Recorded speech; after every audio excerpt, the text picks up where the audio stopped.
Hey guys, my name is Ryan, and welcome to Overwatch Central. I do have a little bit of a cold, so I hope you can put up with that. Late last night, the second season of the Overwatch League started up. With it, we saw some of the new teams. Lots of new faces, but plenty of old as well. The common conception meta-wise going into the Overwatch League for Season 2 was that GOATs would just be all that was played. And whilst it was the most popular composition that was used, we did actually get to see a lot of different stuff, compositions and metas that we haven't seen before. So we're going to take this at a glance, looking at some of the different compositions that we used yesterday in the 4 games. Because each of the teams did play some pretty interesting stuff, going from Quad DPS, plenty of Hammond and Ashe, but I guess most importantly, Symmetra being used properly for the first time in Overwatch League history. We'll go through the games in match order, of course missing out lineups that just had GOATs on. There were a lot of games that were just GOATs inclusive, mostly on maps such as Nirvana and Hollywood for the hybrid, even elements of control map,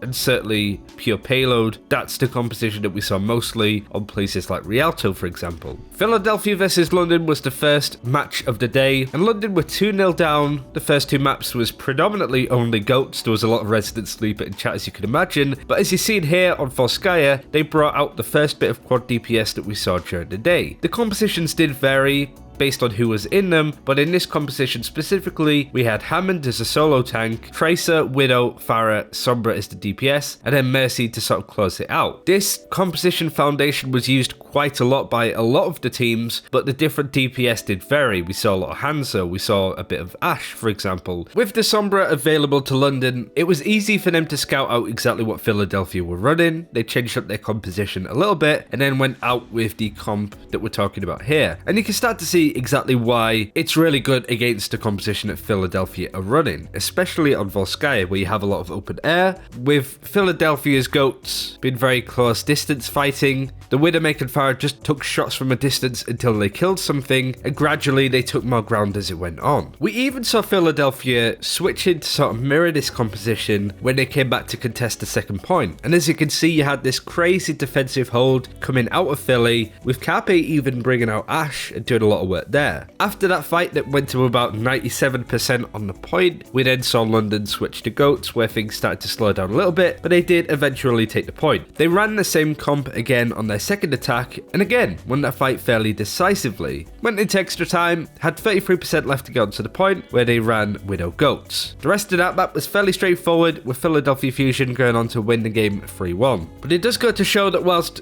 GOATs is the main composition being used by teams, there is room for this Quad DPS especially, but it does seem a bit map dependent. NYXL versus Bastion was just predominantly GOATs, some really good GOATs played, with Fusions on the Bastion lineup doing tremendously well considering he only flew into LA a couple of days ago, so had to adjust very quickly. It was basically GOATs, as I said, up until Route 66, where NYXL on defense ran Quad DPS with Tracer, Widow, Sombra and Bastion of all things, whilst Uprising on that attack ran Quad dive tanks with Azaria, but those compositions only lasted a minute. We had seen teams in the Chinese and Korean regions running a lot of Quad DPS on this first point, at least, of Route 66, so it does make sense that a lot of teams are sort of copying that, working out where it's good and using it to their advantage. Spoiler alert, this isn't the only time that we see this. Seoul vs Gladiators, probably the most exciting game of the day when it came to the weird compositions that came out. Straight off the bat, Seoul Dynasty came out running triple DPS with Hammond,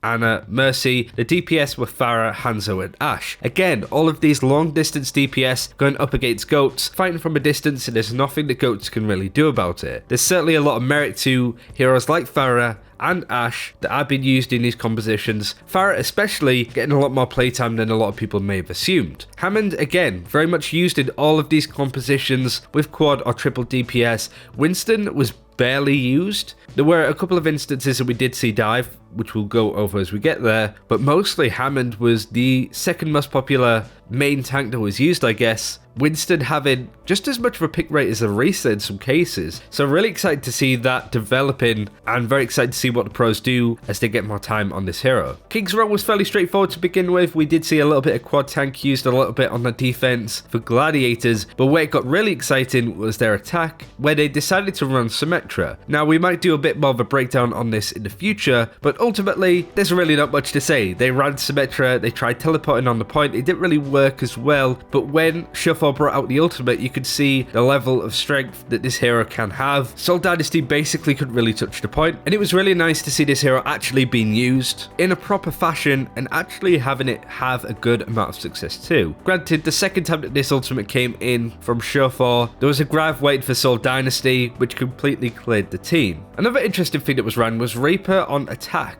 alongside Goats for Horizon Lunar Colony. Didn't really go much further than that. Makes sense why it was run. They only needed to get a third to take the point, so just go for the heroes that are really difficult to move off that objective, forcing Gladiators off of the high ground to fight on the point, where with a 1v1 on level ground, Reaper is always going to win. Route 66 again, Soul Dynasty running the Bastion on defense, while Gladiators tried to run dive as best they could. Buff again eventually changed to Goats. On Soul's attack, they went with Quad DPS with a Junkrat, Tracer, Ashe and Pharah with the Hammond. Again, Ashe, Pharah and Hammond being used quite a lot. Last game of the day was Shanghai Dragons versus Guangzhou Spark. Fairly straightforward to begin with. There were amalgamation of different compositions, but you can't really look too close for Shanghai, who were playing this without a proper main tank player. So we did see Gaguri playing a lot of Hammond instead. When we got to Horizon Lunar Colony, we saw Guangzhou running the Hammond Sombra Tracer, but it didn't work as well. Simply put, they were trying to run Ana, but couldn't get Lucia and Ana to get onto the point with the rest of the team. So Shanghai's Farah just spammed that doorway and made sure that they couldn't move. We then saw DM play a little bit of Bastion on defense, but not as much as we'd seen before, just a tiny glimpse of it. But with that concludes all of the crazy compositions that we saw during the first day of the Overwatch League. The reason why I wanted to make this video is that we saw a lot of really cool and interesting comps that we're going to break down in a bit more detail in the future. But this is certainly one of those cases where I was going to assume that Goats was the only thing being ran. To begin with, that was very much the case. I almost turned off, but the more that I watched, the more that I saw these really interesting compositions and strategies, and I really do feel like it's going to be a matter of time before they become more popular and Goat starts to dwindle in its authority, I suppose. I hope you enjoyed this video. Very quick breakdown of the different comps. We'll go into a bit more detail in the future, but thanks for watching. Take care. We'll see you next time.